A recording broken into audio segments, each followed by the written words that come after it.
Thank you very much, Richard. As you can see, I've turned into a Canadian and changed the title of my slide.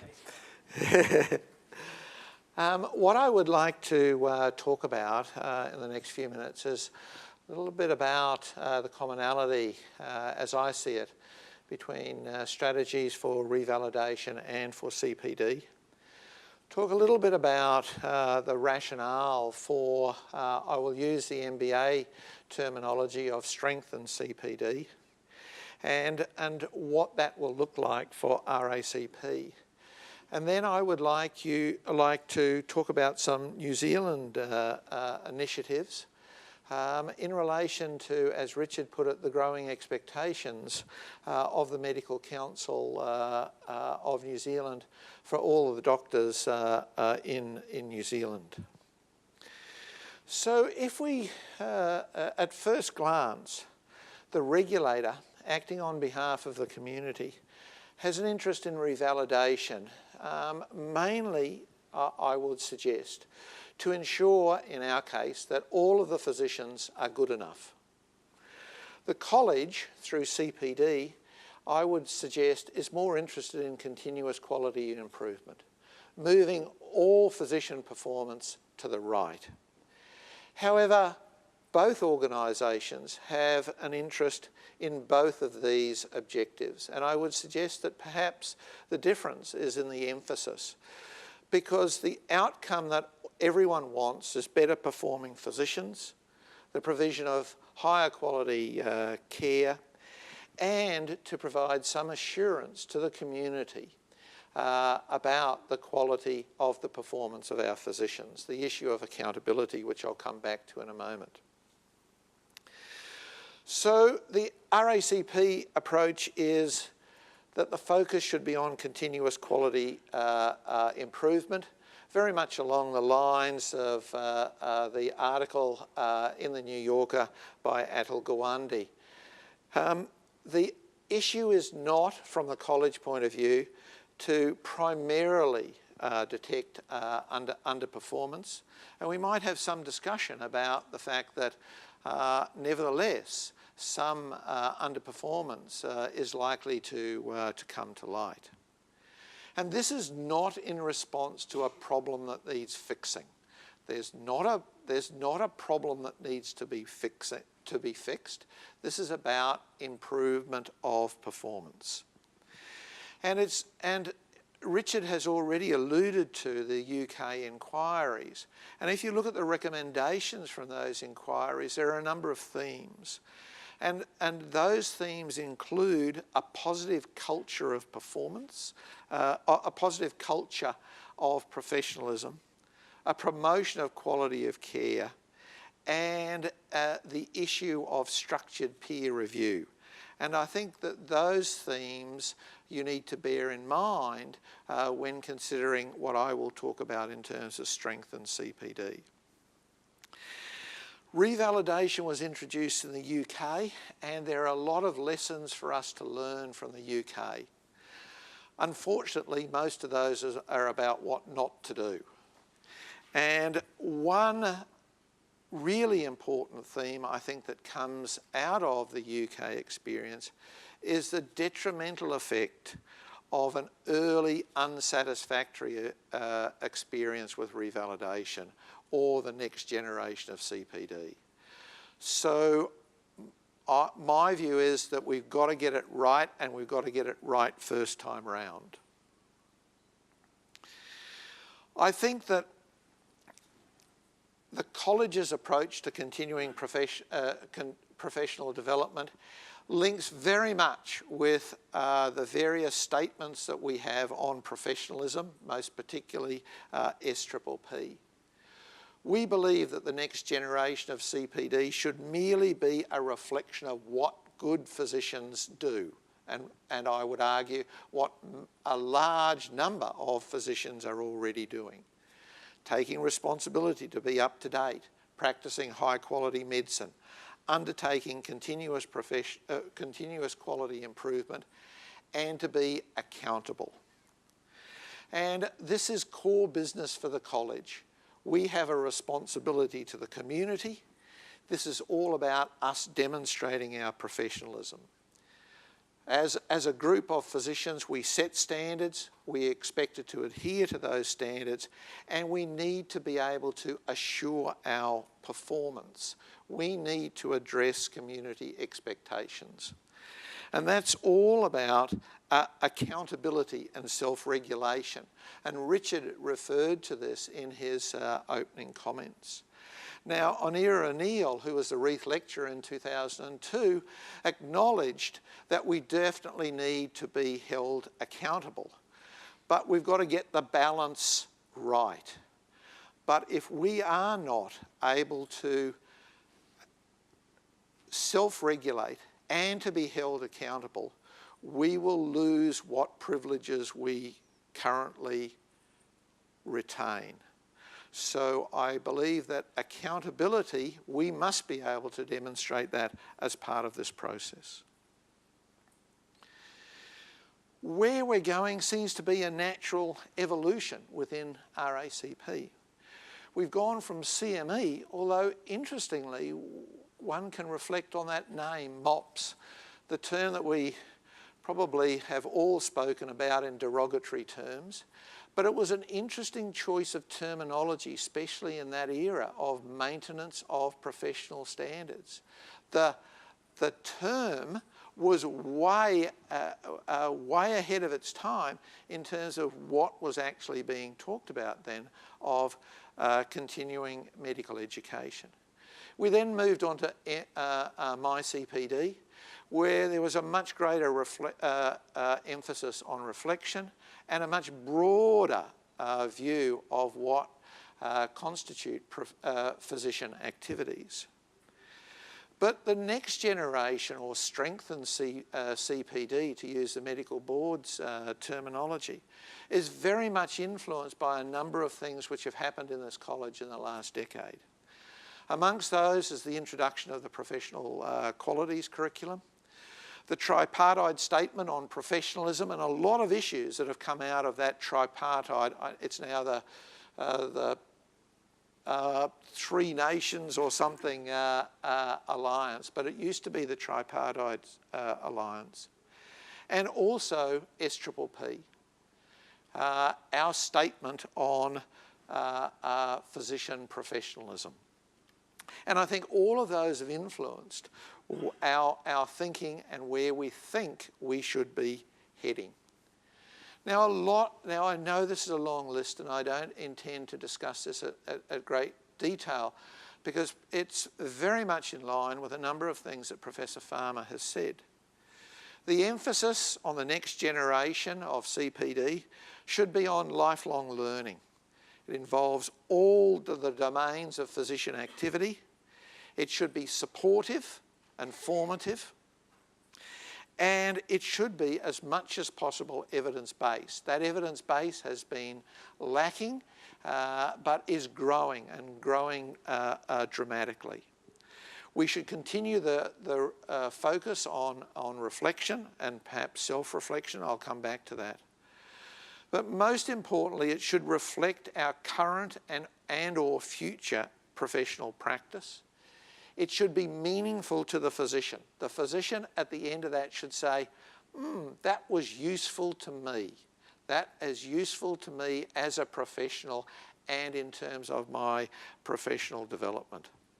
And it's got to have all of those adjectives that Professor Farmer has referred to. It's got to be achievable without undue cost and preferably to integrate with existing systems. So what sort of things in general are we thinking about? We're looking at cycles of continuous improvement. To the side there is a loop which is about remediation, which Professor Farmer has alluded to in terms of the underperforming physician.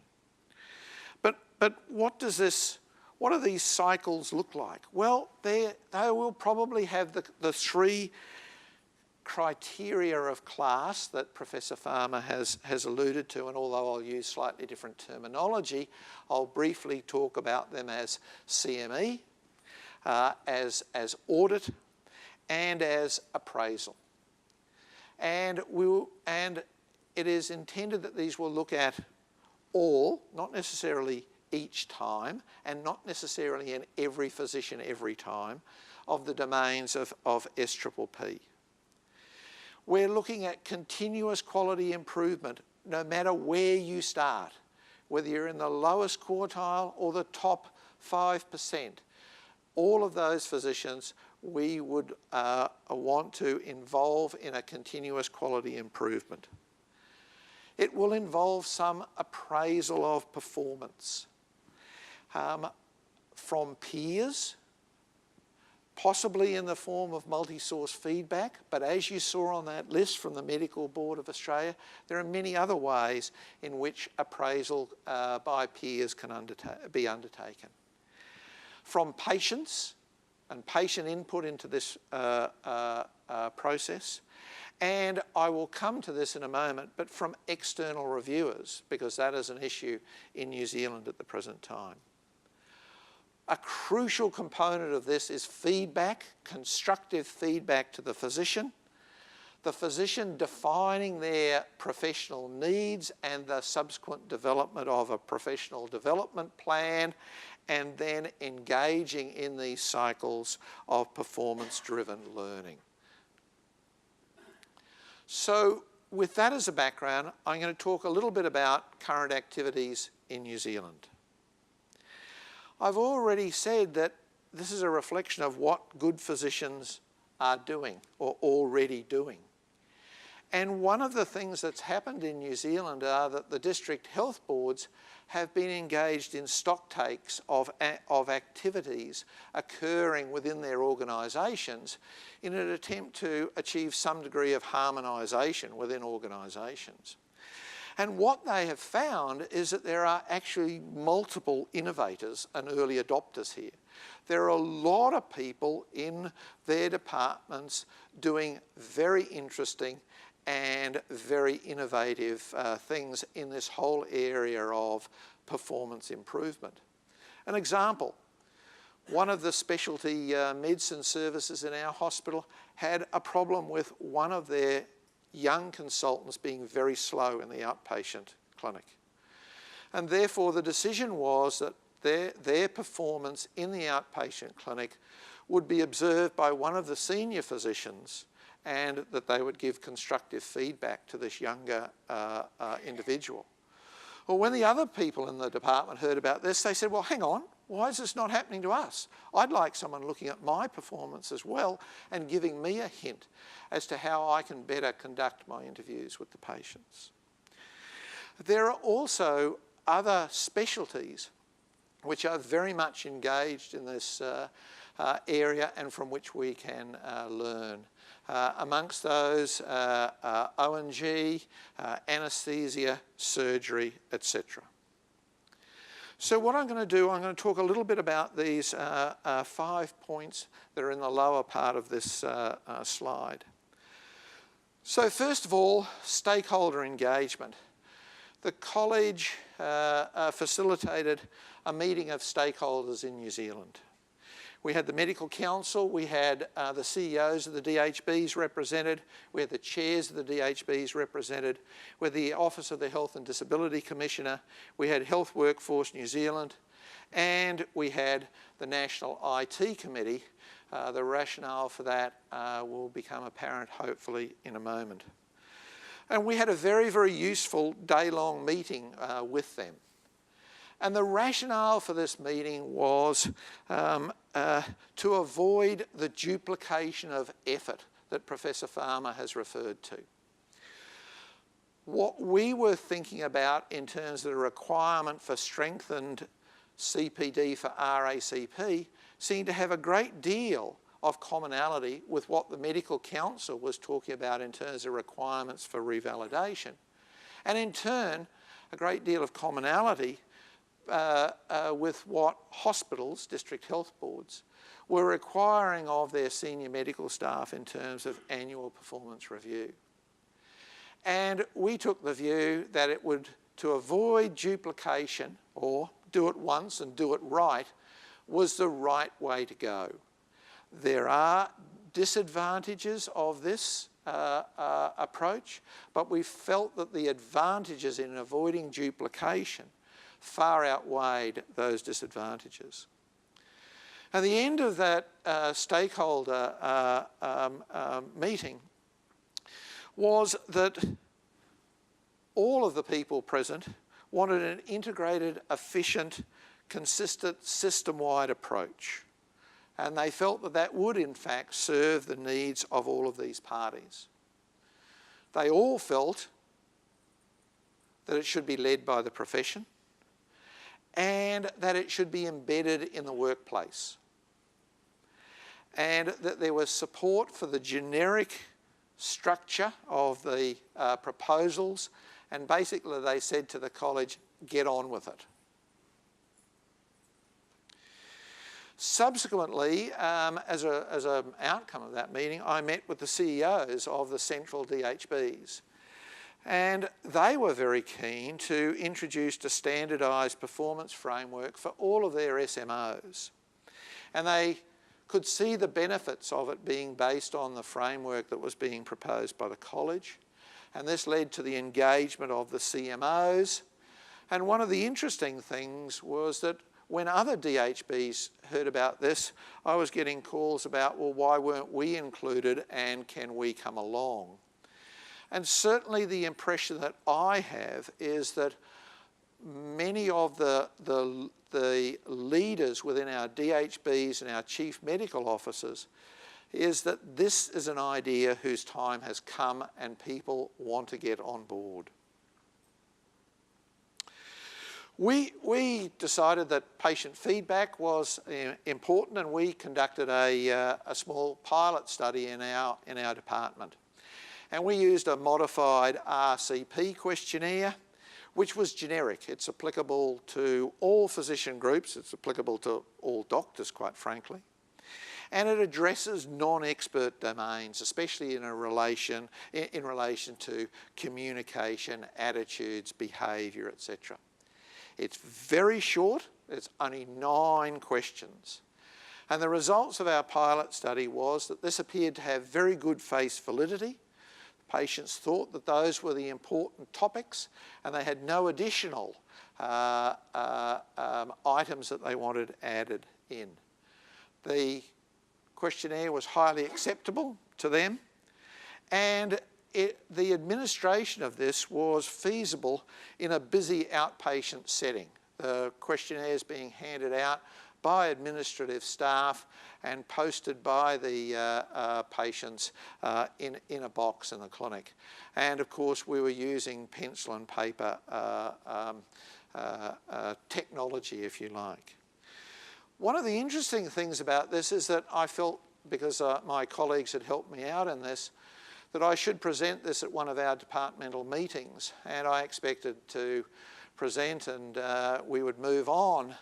But it generated about half an hour of discussion with people examining the results of this questionnaire and commenting and having quite in-depth discussions about what patients were really looking for when they came along to a clinic.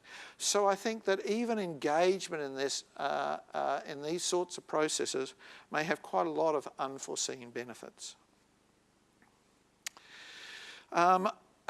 Dr. Tony Scott, who's a cardiologist at Waitemata District Health Board, has undertaken an integrated performance framework pilot.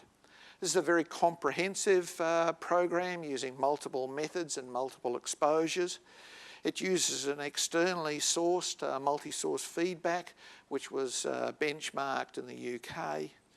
And they used experienced peers for feedback. And this quite detailed framework was very well received, and it was feasible in this department. However, this was a small, tightly knit, highly performing department that was well and truly on board with this process. And I'm not sure that a program of the detail and complexity of this one is necessarily scalable and sustainable in other departments throughout New Zealand. The RACP is planning workshops, and the rationale for this is that the evidence is that the feedback and how it is delivered is absolutely crucial. And Richard referred to the disgruntlement in the UK, and a significant level of that disgruntlement is with respect to their appraisers and how well their appraisers perform. And there is some evidence as to how to provide this facilitated feedback. This reference here is to a program that comes out of Halifax, Nova Scotia. And so the RACP has developed workshops to upskill clinicians in the provision of feedback, how to support the reflective process, how to identify professional development needs, and how to translate this into a practical and implementable professional development plan. And this is soon to be trialled in New Zealand centres, both regional and metropolitan. Audit is already part of the requirements for recertification, the term that's enshrined in New Zealand legislation. And I don't expect you to read the top section of this slide, but this is actually what the Medical Council publishes in terms of their requirements around audit. And I raise this because in this area the specific expectations are somewhat unclear. And I think that doctors generally in New Zealand are a bit uncertain as to quite what their requirements around audit might be, particularly in terms of individuals that are part of a department and that the audit is conducted under the auspices of that department or clinical service. But one thing is certain, and that is that the focus, I believe, should be on the reflection on the data and the action taken, rather than on the mundane collection of information. And hence the issue around IT systems. Our IT systems in hospitals collect an enormous amount of data, the majority of which is not suitable for or not analysable as audits that might be useful and meaningful for us as clinicians. And this is my second to last slide.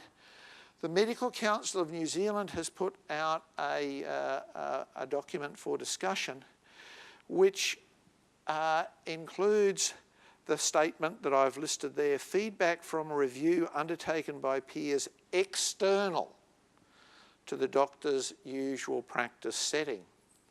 And that this can range from yearly, and I quote, structured conversation with a designated senior colleague to regular practice review every 3 years, which means that you will be visited for a couple of days by two of your colleagues who will review your activity on a ward round or in the clinic, review your correspondence, etc. And this had been previously proposed in New Zealand but generated a certain amount of opposition. It is, however, an activity already being undertaken by orthopaedics and O&G in New Zealand. So it's already a reality for those specialties. I think that this has real issues in terms of resources, both human and financial. There is an issue of feasibility. In New Zealand, we have difficulty recruiting reviewers for practice review of overseas trained physicians, let alone every physician in New Zealand. There's the issue of training of the reviewers and the standard setting.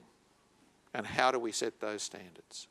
So I think that that's something that we need to be aware of, and the college has responded to the Medical Council's proposals.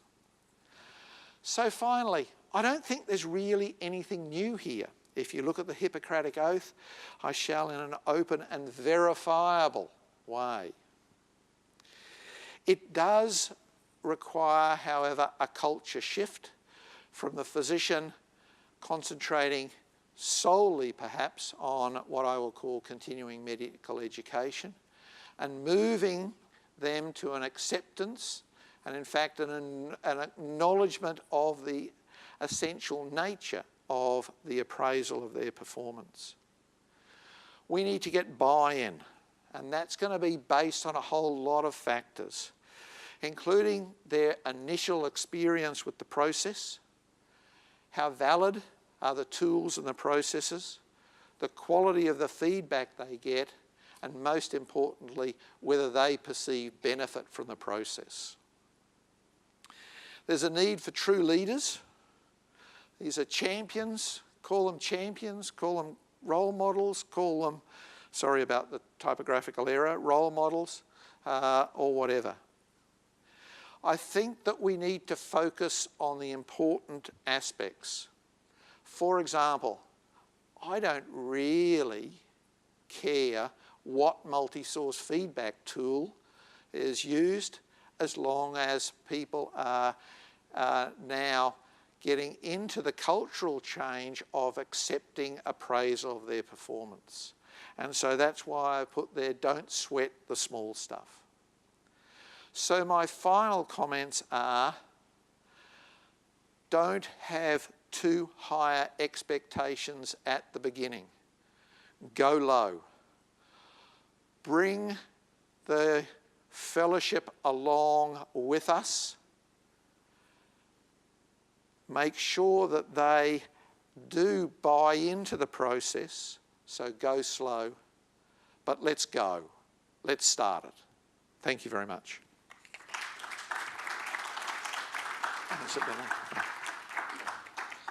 So again, there are a couple of burning questions for Professor Kolbe. Not? Thank you, John. Justin? Oh, sorry. John, it's something I'm sure you've thought about. It really comes from the experience I had in the last 5 years where, taking Professor Farmer's example, a physician who was over 90, he was a world expert in his area, still practicing. No complaint from the patients, but the nurses got very worried about him. I was reassured by his head of department, who was a much younger man, actually someone who'd been taught by him, that his practice was safe. But the question really relates to how you assess someone who confines his or her practice to a very limited area, accepting that nobody is just one system, there are going to be others. I don't know if you've thought about that, because clearly patient feedback can be, again, very limiting, because patients can, particularly in this sort of context, be very, very commendatory, whereas there is no real assessment of performance. Has that entered your consideration? Thank you, Justin. There are a few points there.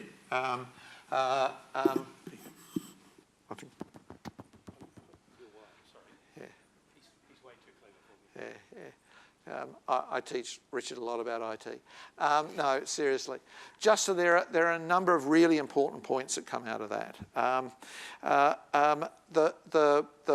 The first is that you're quite right. Patients tend not to complain. And in that questionnaire that I showed you in our pilot, all of the scores were between 4 and 5. So I think that we need to take that into account, that patients will always score us very, very high.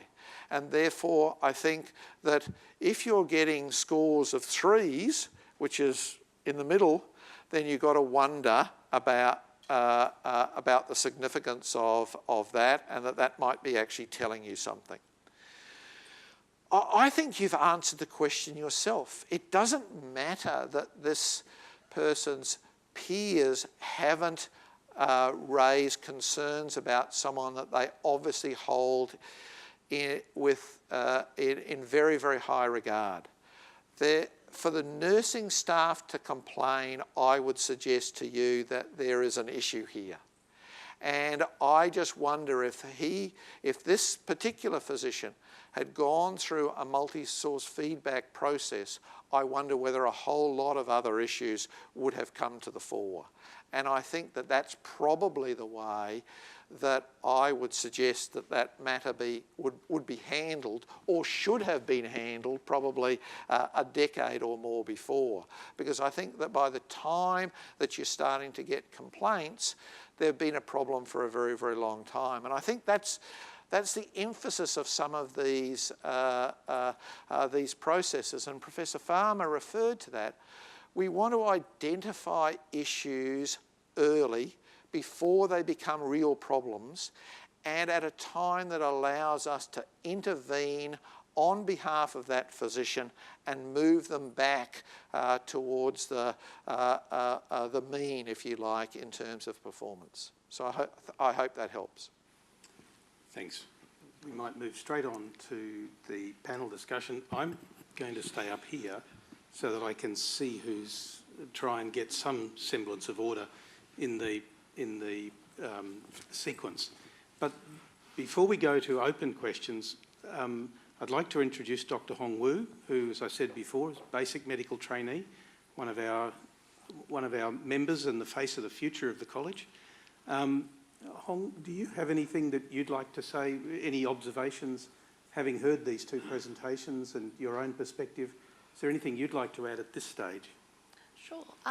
So can everyone hear me? I guess I've come into this session hoping to actually learn a thing or two about revalidation, because I don't think it's been commonly noted or talked about within the trainee sphere.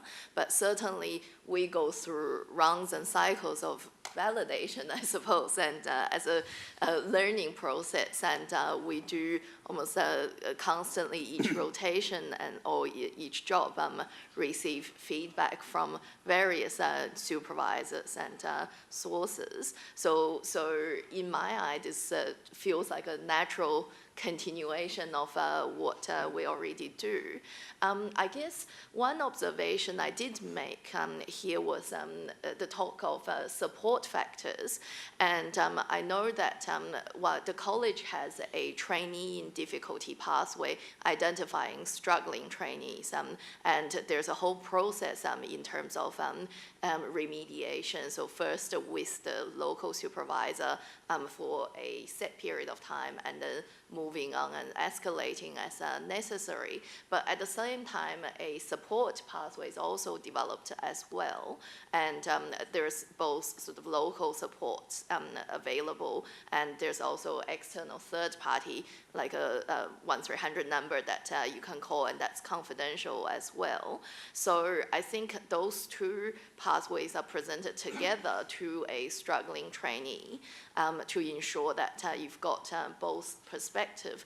And I'm just sort of wondering whether or not the same kind of processes will be thought about for, I guess, for fellows of the college as well, because I can just imagine that whatever the reason, I think going through this kind of processes will be fairly stressful for an individual. Yep. Did Liz or John, did either of you want to comment on that? Well, I think it's very important that we talk about supports and not just about risk. And if we do have somebody who is struggling with a particular area, and firstly, the importance of feedback is absolutely paramount, and this should be supportive feedback from a trained peer who is able to deliver information in a way that is acceptable and can be heard by the person who may have, let's for example say, a potential early performance issue. We need to be much better in medicine about supporting doctors. If we are better aware of what some of the risk factors are, then we can actually build into our CPD programs ways of helping doctors to understand what those risks might be, and then also discussing them and thinking about how they may support themselves or be part of a peer group or other group that would provide the kinds of supports they require. So one of the things we've been seeing recently building up, and I notice a fellow South Australian in the audience, so thank you for your question. One of the things we've been seeing happening around the country is that groups are banding together to form communities of practice. And these communities of practice are looking at ways in which they can work more effectively together to develop their quality of work, to work together as peers, and also provide that local supportive mechanism. I think finally I'll just say in remediation, which I didn't touch on a lot in the talk, support is absolutely essential, along with a doctor who may be going through a formal remediation process. We're talking about now doctors who are well down the track of a performance difficulty. And we are talking about ways in which making sure that there are local supports available to those doctors, almost on a doctor's health advisory model, if you like, so that they're not left alone, struggling away through some sort of remediation process, that they actually have peers who are close by and work with them in a supportive manner to help them deal with what the issues are psychologically and be more successful. So we need to think about supports, that's the bottom line, and we need to be better at that. John, did you? Yes, I agree with that. One of the issues that I see coming out of some of those discussions that take place and determining, if you like, professional needs, part of those needs are what support, what form will that take, how intensive does it need to be, and who's going to provide it, etc. So those discussions can take place in if you like, a safe environment, recognising that that's actually a crucial part of this person's professional development. The issue of remediation, in other words, the physician who is practicing just good enough, so certainly no requirement under current legislation for them to be referred to the regulator, but whose performance is starting to raise concerns, is a very important and very difficult issue. I agree entirely that we have a model for trainees and that we need to build upon that model. The focus is on support, the focus is on remediation. Moving that person's performance to the right so that they are no longer in the danger zone. But it is really challenging. First of all, there is, if you like, a diagnostic process in terms of why is this person underperforming, and that can be for a whole variety of reasons: cognitive impairment, drug, alcohol, personal stresses, etc. So there's a diagnostic component. And then you look at the players in this. There's the college, there's potentially the employer, there's occupational health, there's the person's individual health practitioners, and there are a whole lot of parties involved in this. Who takes responsibility? Who designs the remediation program? And who has oversight in this? And who, if you like, signs off that this person has now reached a standard that the remediation process is no longer required? I think this is really important, but I think it's really hard as well. And I think that will require a great deal more thought and discussion about how we handle this. And seeing that this is a college meeting, one of the real concerns that I have is that this, with all due respect to the person on my right, the concern is that this will be dumped on the college, and the college has neither the resources nor the capabilities, levers, whatever you like, to deal with all aspects of that. And I think we've got to avoid that happening. Thanks. So we'll go 1, 2, 3. Sorry. Yep. Roy Wilkinson, Melbourne. I've got a question with regards to responsibility. Quite a few people here may know that an anaesthetist was involved in the spread of hepatitis C on many patients. Now, who was responsible then? Was it the medical board? Did they act on red flags? Were they slow to act? Was it the anaesthetist college responsible? So who actually took responsibility for that problem? If you're asking me, I don't know. I don't know the circumstances of the case. So I can probably address some of that, John. Pardon? I can probably address some of that. I apologise, Richard. So that exemplifies the complexity of the problem, because there was an impairment issue, and there was an issue about what essentially was willful intent, and it became, of course, then a legal situation. That, I think, transcends this whole discussion about revalidation, makes the assumption that people are performing within the broadly competent envelope, and that when you get to that sort of situation, you're talking about something which is outside this scope. Liz, do you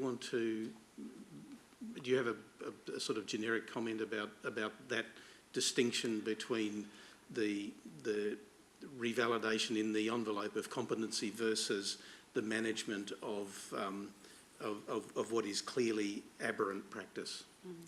I think, you know, there's always examples where doctors are well out of line, and whether or not we might have been able to detect them earlier if we'd had a better early warning system, I don't know.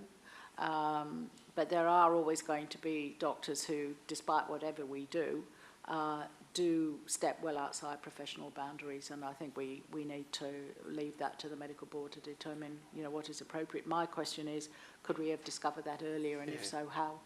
And what would we have done differently? And we need to think about that. But there are, you know, the Shipmans of this world. I'm not sure if we could have detected Harold Shipman earlier than we did. Maybe we could. So I think they're the sort of outliers, but it's not to say, therefore, you should ignore them. We should look and try to dissect out how that could be done. I'd like to say another thing, just in terms of what was thrown across to me earlier. The expert advisory group recognises the central role of colleges, so we're certainly not going to be talking about setting some unnecessarily optimistic time at which things are going to change. We recognise that there has to be a transition period.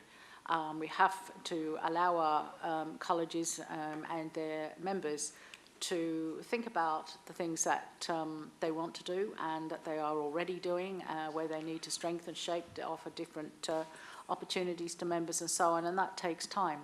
And we need to make sure that our colleges are front and centre in these debates. So there has to be some sort of reasonable transition period that enables colleges to really come to grips with these problems and not be put under excessive stress for no particularly good reason. So it comes back to what John was saying, get it right first time. Grant Phelps from the college. Also from this part of the world, and declaration that I've been a member of the college's revalidation working committee. Can I just bring up the issue of organisations, and absolutely agree that this needs to be embedded in organisational approaches. All physician level care, if you think about it, actually occurs in some sort of organisational context, from the very smallest practice up to the very largest quaternary hospital. Organisations have two real interests. One is to understand the performance of their doctors, and I think that's what you're picking up, John, with your comment about the DHBs. But secondly, they also have a responsibility to support doctor performance. And at a time when across our two countries, and indeed around the world, money's running out and organisations are becoming more fraught and more difficult, I think there's both a real danger of organisations stopping some of that responsibility for supporting performance. But it seems to me that this is actually a tool which can enable us to have a very different conversation with organisations about their relationships with the physician community in particular, with a view to more structured, more sensible, more effective performance support. I agree, Grant, and I think that that is why the CEOs of the DHB so rapidly engaged with this process. Yes, they want to ensure the performance of their SMOs, but they also recognise that this has to be a supportive process, otherwise they won't have engagement. And if they don't have engagement, then the whole thing has gone by the board. They also see the advantage to their organisation of all of their SMOs gradually improving their performance over time, because the cheapest healthcare is the highest quality healthcare. And so, I mean, whatever their motivations, I think that that's why they have bought into this process and bought into it so readily. Whether or not they will introduce a similar process for their managers or not, which was my challenge to them, I am not sure. Because this is a generic process, and why should it be any different for SMOs as opposed to managers? So Dr. Ender, who's the president of the American College of Physicians, is with us. Jack. So Jack thank you, Ender, from the American College of Physicians. I really did appreciate this panel discussion. It was very, very interesting, and I learned a great deal. John, I was surprised to hear, and Liz, so little about the secure examination. In the US, I'm sure you know our system, we have the American College of Physicians, and then we have the American Board of Internal Medicine. And every specialty, surgery, GYN, psychiatry, has a college and a board. And it's the board that is responsible for the certification process. And we can go into the history of that. But right now, the relationship between the college, the ACP, and the board, the ABIM, is challenging. And we really, I think we're making progress.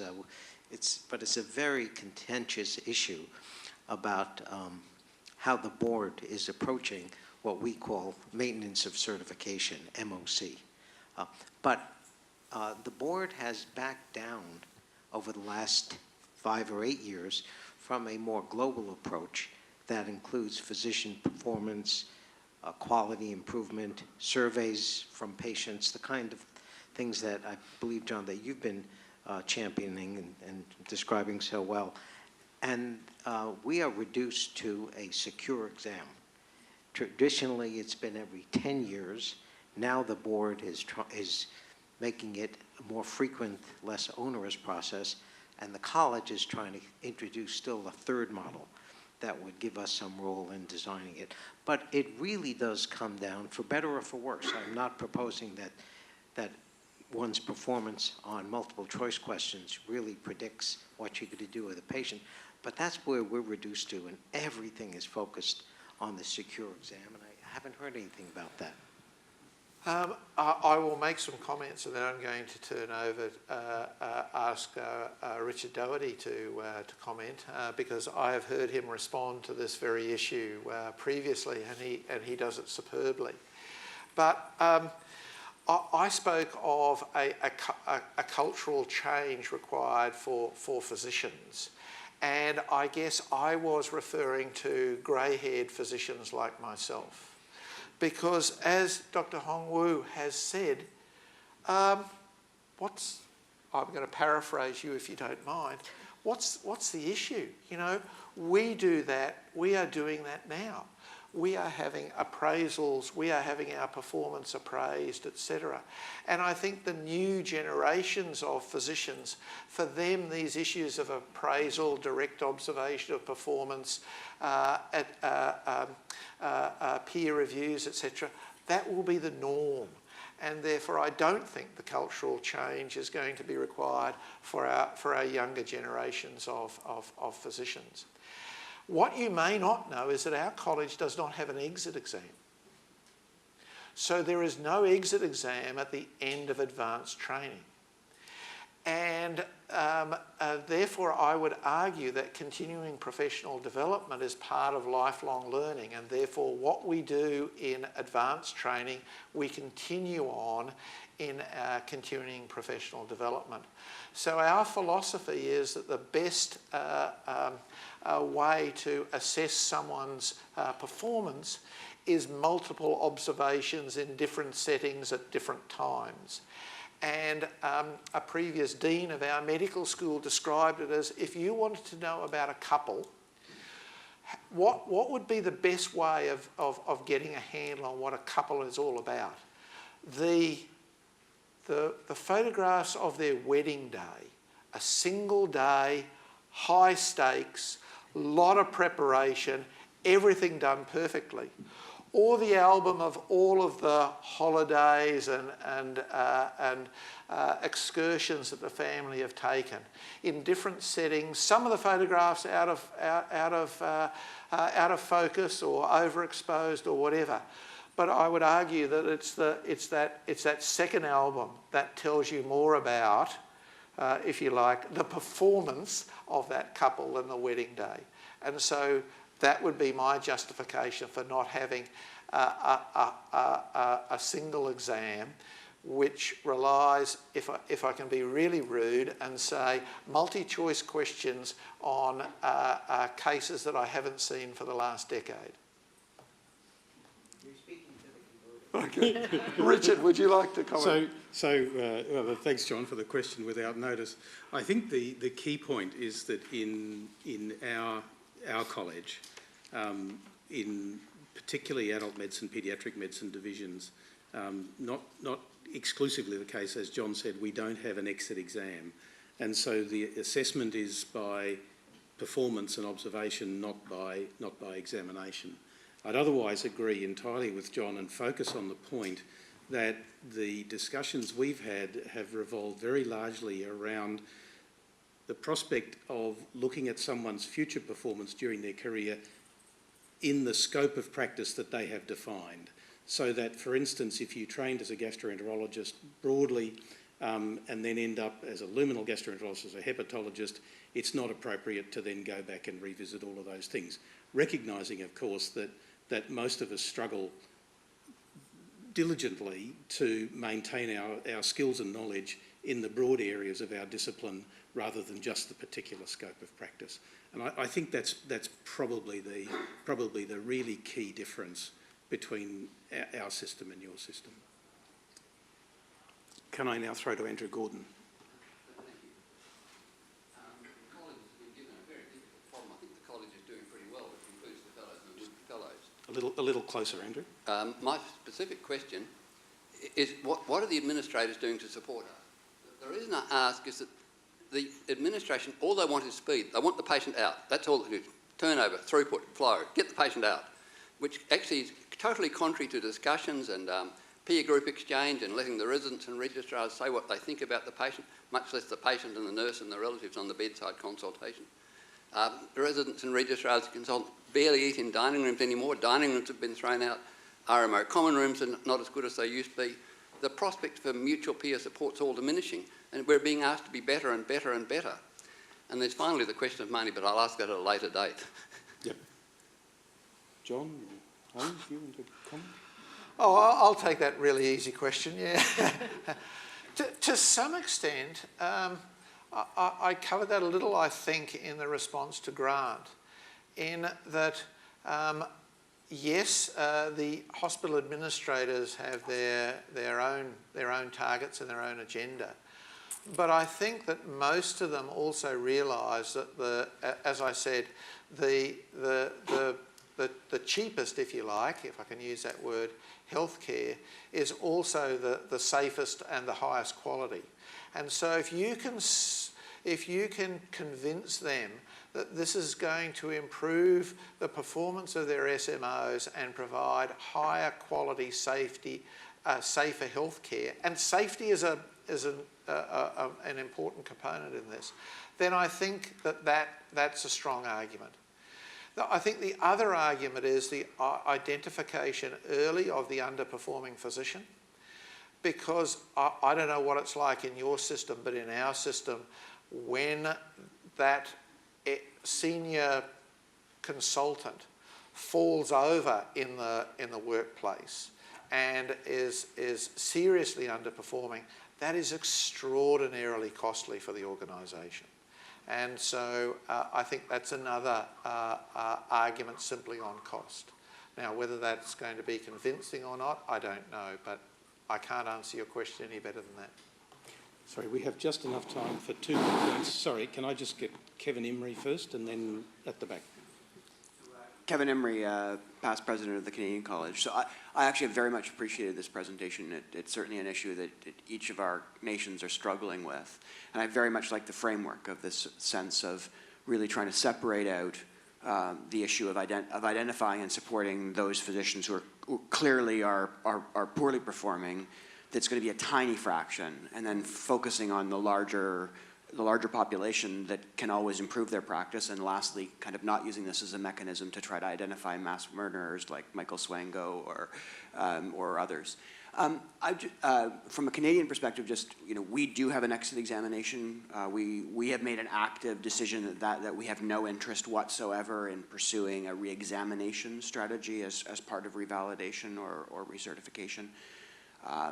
Feel pretty strongly that an examination is essentially a surrogate for practice. We do it for trainees because we don't actually have a way to assess their practice. So if you have a way to assess your practice, why in the world would you try to use an artificial surrogate like an examination instead of doing so? But I'm interested, Liz, in the fact that it sounds like even aspirationally, there isn't a desire to sort of move that needle across to a formal structured system of supported guided self-reflection, including mandated multi-source feedback or other means. As you said, that is something that we have in Canada to a degree. It's a bit of a patchwork, but if anything, I think we're aiming to probably intensify. And I'm just interested that it sounds like an active decision has been made not to go there. In the consultations, we had quite a number of submissions who advocated for mandatory MSF, for example, mandatory peer review.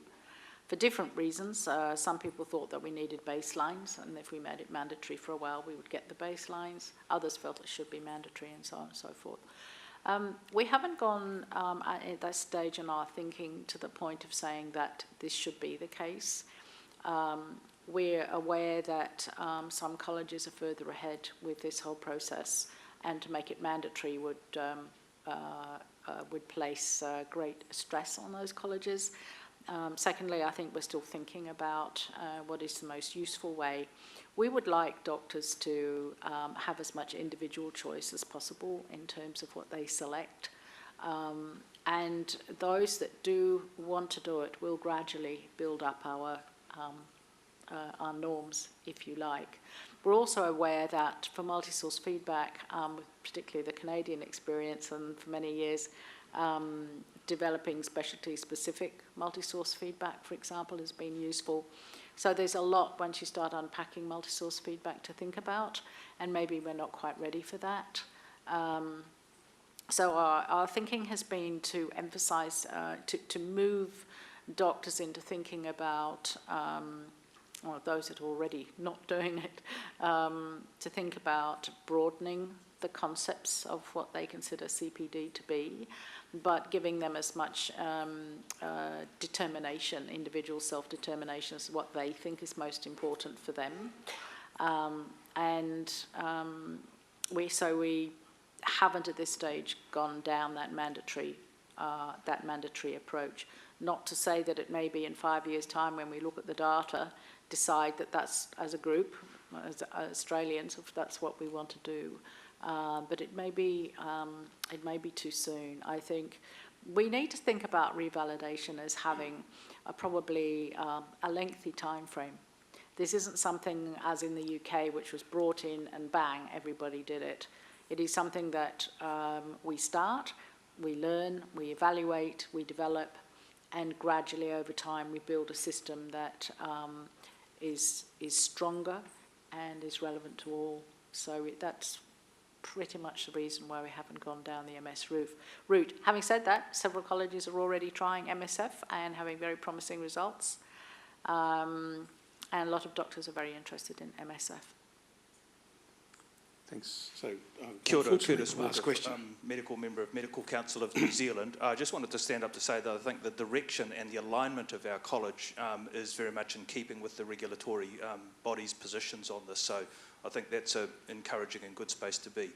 I guess the question for all of us is, one, yes, what do we do with the underperforming doctor who's identified through these processes, particularly of peer review and MSF?